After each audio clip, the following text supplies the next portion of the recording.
In this video, I will show you how to install the WhatsApp app on your iPhone. Before diving into the installation process, ensure that your iPhone is connected to the internet.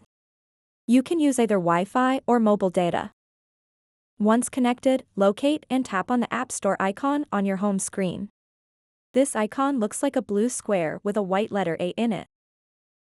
Now that you're in the App Store, look towards the bottom right corner of the screen where you'll see a search button. Tap on it. Next, tap on the search bar at the top of your screen. Type WhatsApp into this search bar and hit search. You'll be presented with a list of apps related to WhatsApp. From this list, find WhatsApp Messenger. Look for its distinctive green icon featuring a phone inside a speech bubble. This is how you know you found the right one. Tap on it to navigate to its dedicated page.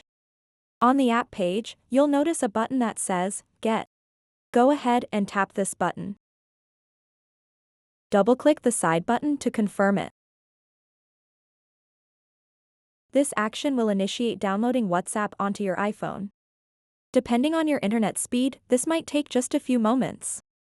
Once downloaded, WhatsApp will automatically install itself onto your device. There's no need for any additional steps here, just sit back and let it do its thing. After installation is complete, you can easily find WhatsApp among all other apps on your home screen. Locate and tap on the newly installed WhatsApp icon to open it up. You'll be greeted by an introductory screen ready for setup. And there you have it. Once you've completed these steps, you'll be ready to start messaging friends and family using WhatsApp instantly. So that wraps up this tutorial.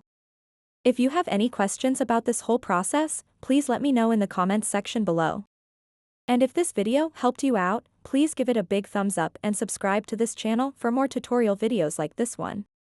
Thank you so much for watching and have a good day.